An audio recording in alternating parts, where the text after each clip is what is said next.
Assalamu alaikum Kırgız eli, Moskvadагы мекендештер. Мен аты жөнүм Парвиз, азыркы учурда 23 жаштамын. Баткен облусу Лелек районунун кулуну болом. Урматтуу мекендештер, акыркы күндөрү көрүп атасыздар, элге колдон келген жардам берип атабыз. Укам, кайсыл жерде иштейсиң, кайсыл жактан акчаны аласың, анан ушул эл менен болгон интересный сюжетти бүгүн толук көрүп аласыздар. Андыктан аягына чейин көрүп, мени колдоп коюңуздар туугандар. Урматтуу мекендештер, азыркы учурда мен 6 айдан бери автосалон Мас Моторс'та официальный болуп иштеп келем.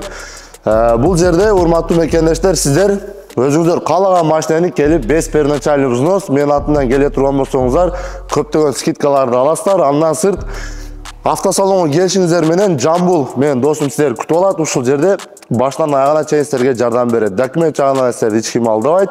Богондой ценада болот туугандар, скидка болот. Ар бир машинаны эгер бесперначальный взнос ала турган болсоңуздар, сиздерге допустим, K5 Jetline ала турган болсоңуздар, зимний резина, же болбосо летний резина, обклейка под такси, после оформлениядан кийин 5 жылга лицензия, андан сырт инструмент для такси сиздерге бесплатный берилет. Урматтуу мекендештер, сиздер рассрочкага же болбосо авто кредитке машина ала аласыздар бизден. Анан самый главный машина сразу сиздердин атыңыздарга оформление болот. Алган күнү же эртеси күнү барып гайынан оформление кылып аласыздар. Урматтуу мекендештер, андан сырт таксопарктардын бардыгы кайрылып коеюн. Биз ушул бардык китайский машиналардын официальный дилери болдук. Мас Моторс менен автосалон Маркар. Эгер келип сиздер таксопарк иштете турган болсоңуздар, любой машинаны бесперначальный взнос лизингке кааласаңыздар 10 кааласаңыздар 20 кааласаңыздар 30 машинаны алып келсеңиздер болот. Машинанын дагы алыш менен эле барып гайынан оформление кылып аласыздар. Самый главный туугандар, эң арзан баада, дилерский ценада, мындай мисалга ала турган болсок, баягы эле Ariza 8 ала турган болсоңуздар 2,5 миллиондон баасы туугандар. Ariza 8 2023 2,5 миллион ценасы.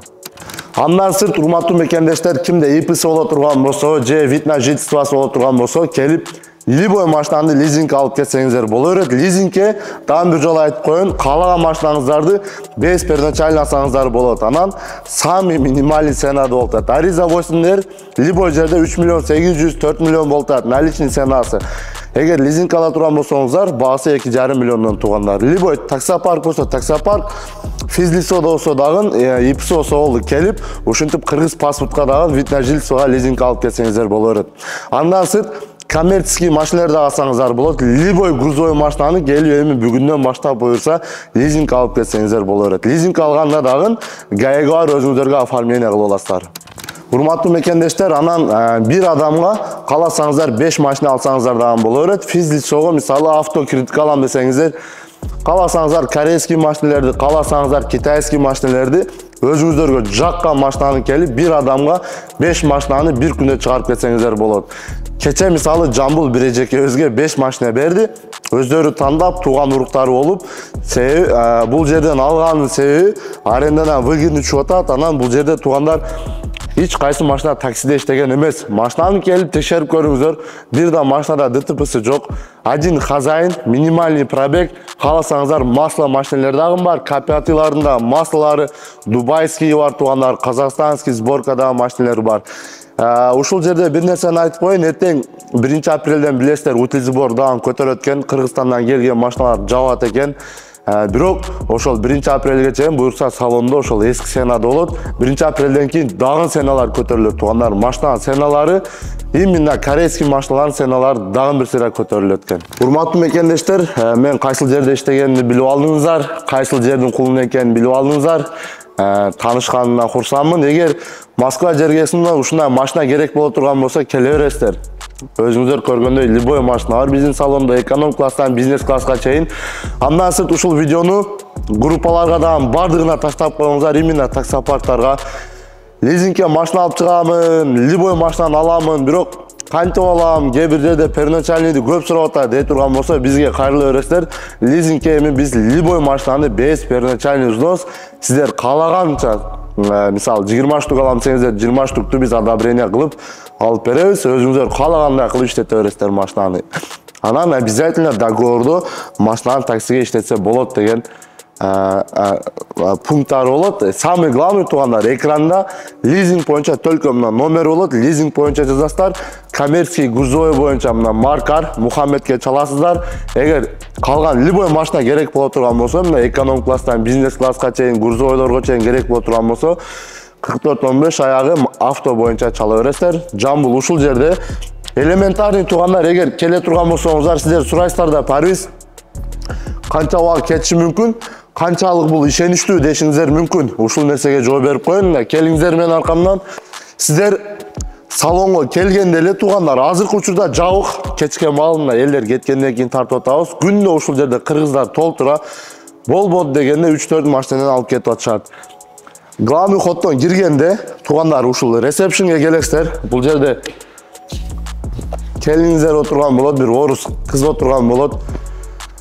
Келесиздер дагы айтасыздар, мен Парижден келдим, машина алам дейсиздер. Сиздерди бул жака менеджерлердин бирөөсүн отургузат, паспортуңуздарды бересиздер, тапшырат. 1 саат, 2 саат өтөт, уже машинаны алып чыгып кете бересиздер. 1 саат, 2 саат ичинде уже сиздер тандаган машинаны аз келип эле тапшырганда коркпоңуздар. Одобрение алгандан кийин сиздер өзүңүздөргө жаккан машинаны тандап аласыздар туугандар. Биздин тандообуз менен эмес, өзүңүздөр каалаган машинаны алып кетесиздер.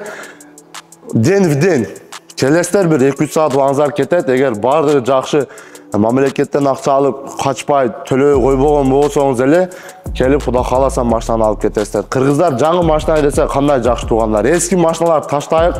Бул менин советим. Мен өзүм постоянный, Кудага шүгүр, машина жагынан аябайм. Мен анан көптөр суроо берет да, туугандар, менин 2018ден бери 6 жыл стажым бар. Ушул 6 жыл ичи 4 жылын мен да таксиде иштегенмин. Кудага шүгүр. Бир жол ДТП болгон эмесмин туугандар. ДТП болбоштун себеби туугандар, садакадан таштап туруш керек. Алланын ыраазычылыгы үчүн садакадан чыдап турсаңыздар, мен убагында 2020 жылы туугандар, Нижнийден границага Маштаковага мен мисалы бир жумада 2 жол барып келет элем. Мен таксиде көп жүргөм. Өмүрүм ушул 18 жаштан дальше уже ушул машина сферасында болгон үчүн ушундай жерлерде мен иштеп отурам деп ойлойм. Бул менин максатым деле болгон туугандар. Кээ бир туугандарыбыз түшүнбөй, Париз, жаңы машиналар кымбат экен. Муну санатта мисалы азыр 2 миллион 700, 2 миллион 800 экен десе, туугандар, сиздер алып аткан машина бул жаңы машина. Келип состояниясын көрүңүздөр. Бул бир хозяин, любой машинеге түшүнгөн адам туугандар айтат сиздерге, бул Дубайдан келген Carfax өлүп калган машиналар эмес. Один хозяин без ДТП минимальный пробегте айдаган акаларыбыз комментарийга жазып коюңуздар. 300 миң, 400 миң пробеги бар машина менен мына машинанын айырмасын бир сыра жазып коюңуздар. Суранып, көптөр видеолордон эле көрүп, же опыту жок эле. Силер мына машинага 300 миң, 400 миң кымбат го. Кыргыздарда 300 миң, 400 миң арзан чыгып атат, өзүбүздүкүлөрдө дейт. Туугандар, 300 миң, 200 миңден өткөн пробег, 200 миң нормальный, более-менее бизге болот. Бирок 300 миңден өткөн пробегти алып таксиге иштетем десеңиз, уже 1 жыл, 2 жылда ол машина уже келип калат туугандар. Дальше кимге сатасыз ол машинаны? Сиз бул машинаны алып 5 жыл айдап туруп, ошол 300 миң, 400 миң кылып туруп уже сатып бересиз. Ошол эле 300 миң, 400 миң арзан сатасыз, бирок эсиңиздерден чыгарбаңыздар, жылдан жылга машина көтөрүлө берет. Ушул маалга чейин бир жол түшкөн эмес. Эсиңиздерде болсо, ушул Сонаталардын жаңы чыккандары, же болбосо К5-ын жаңы чыккандары биринчи чыкканда 1 миллион 800гө жыттылайын алып чыгат элеңиздер. Салондо 0 пробег, масло алганда элдер айтат, туугандар, туганыбыз, бул 1 миллион 800гө К5 машина алып алыпты деп башын кармап Бишкектен уясы болот эле дейт 2020. Ошол туугандарыбыз 3 жыл, 4 жыл айдады, азыр 2,5 миллион, 3 миллион үстүгө кошуп сатып атат. Ошол машина менен 3 жыл, 4 жыл мисалы иштеп алды да. Чен бирөөгө арендага айына 90 миң, 100 миңден бергенден көрө, бир жерин кисине чыйып алсаң 100 миң, 200 миң бергенден көрө, өзүң машинаңды айдап, ошол эле сен ага сатып берсең кандай жакшы туугандар. Бул түшүнгөндөр үчүн эч ким зорлуктабайт, бирок жаңы машина айдайм деп турган болсоңуздар келе бересиздер. Мен кайсыл жерде иштешимди билип алдыңыздар туугандар. Ошол келе бересиздер. Самый главный мына Mass Motors биздин салондо бардыгы честный. Эми соопчулукка ушул жерден акча бөлүнүп атат туугандар. Мен чоңум менен ушул автосалон ээси менен көптөн бери таанышмын. Парвиз, делай добро деди. Алла Расулун доброну кыл, канча жардам керек болсо мен жардам берем деди. Туугандар, мен 13 миллион карыз болгонумда, 13 миллион карыз болуп келгенде ушул таанышы мени чыгарып кеткен ушул ситуацияда. Мен жакын арада сиздер менен бөлүшөмүн. Сынбаш эмне үчүн сынбаш керек экен, эмне үчүн жашоодо аракет кылсак бизге бере берет да. Мен сиздер менен ошол жакшы иштер менен аз буюрса дагы башка бизнестерди кылып келип атам. Аны эч ким билбейт. Ошолор менен дагы сиздер менен бөлүшөм. Кудай кааласа жаштарга может жардам тийип калар. Кудай кааласа жакшы проекттер бар. Ошо туугандар, ушул жерден акчаны алып эми мен ойлодум элге жардам бере турган болсок, мисалы маза кылабыз да, бирок жаман жагы дагы бар экен. Ошол эле жардам берген адамдарын жалынып чакырат. Көбүнө Алланын Расулу үчүн жардам бере турган болсоң, аркаңдан сүйлөйт экен. Кээ бирлер түшүнбөгөндөр, силер неге публикага чыгартасыңар дейт. Туугандар, өзүңүздөр жардам кылып көрүңүздөр. Мен блогермин. Мен чем башка нерсени барып рекламаны тартып акча тапкандан көрө, ушинтип өзүм жашоомдон башкаларга үлгү болсун, жүрөгү таштардыкы кичине жеңилдесин, сабак болсун. Ушинтип туугандар, мусулманга эскертип турса туугандар, жүрөгү жылып, биздикилер баары бир туугандар пайда берет. Эскертүү пайда берет. Көптөр мына комментарийде жазып атасыздар, ыйладык дейсиздер. Мына башка блогерлер дагы Кудайга шүгүр уже чыгып баштады, андай кылып, мындай кылып. Кээ бирлер хайп үчүн кылгандаркы билинип калып, просмотрдан кетпей калышы мүмкүн. Бул Алланын Расулу үчүн кылып, мындай кайф менен, мээнет менен кылып кылган иштен кайф алган адам уже ошону кете берет экен да. Алла Таала ошонун даражасын дагы көтөрүп кое берет экен да.